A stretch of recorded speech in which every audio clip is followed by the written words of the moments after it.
दोस्तों, अगर आप लोग भी मोबाइल से टिकट बुक करते रहते हैं तो ये वीडियो सिर्फ आप ही लोगों के लिए है। हाँ दोस्तों, आपने सही सुना। इस वीडियो में आप लोगों को IRCTC के कमाल के एक ऐसे ऑप्शन के बारे में बताने वाला हूँ जिसे देखकर आपको बहुत फ़ायदा होने वाला है। तो चलिए शुरू करते हैं। इससे पहले आप दोस्तों से गुजारिश है कि अगर आप हमारे चैनल पर नए हैं तो जल्दी से लाल बटन पर क्लिक करके हमारे चैनल को सब्सक्राइब कर लीजिए और घंटी के आइकन को दबाना न भूलें। तो दोस्तों, सबसे पहले IRCTC ऐप में लॉगिन होकर जल्दी से स्टेशन का नाम, डिपार्चर डेट और ट्रेन सर्च करके यहाँ पैसेंजर डिटेल वाले पेज पर आ जाता हूँ। दोस्तों, आप लोगों को ये सब ऑप्शन के बारे में तो पता ही होगा। अगर आपको टिकट कैसे बुक करते हैं पूरे डिटेल में वीडियो देखनी हो तो ऊपर आई वाले बटन पर क्लिक करके देख सकते हैं।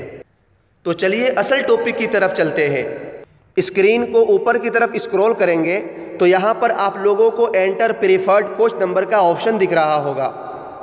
इसमें पसंदीदा कोच नंबर डाल सकते हैं। मान लीजिए कि आपके फैमिली मेम्बर या दोस्त वगैरह में 6 से ज़ायद पैसेंजर है और उनका टिकट एक साथ एक ही कोच में बुक करना चाहते हैं।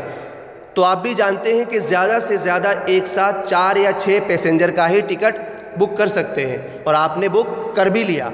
अब चाहते हैं कि जो पैसेंजर बच गए हैं उनका भी टिकट उन 6 लोगों के साथ ही सेम कोच में ही बुक हो जाए। तो यहाँ पर जो टिकट आपने पहले बुक किया है उसका कोच नंबर S7 S6 जो भी हो फिल कर लेंगे। तो फ्रेंड्स, आपको ये वीडियो कैसी लगी मुझे कमेंट्स करके ज़रूर बताएं। अगर आपको ये वीडियो पसंद आए तो लाइक कीजिए और अपने दोस्तों के साथ शेयर कीजिए। इस वीडियो में बस इतना ही। अल्लाह आपको और आपके पूरे परिवार को हर मुसीबत से बचाए।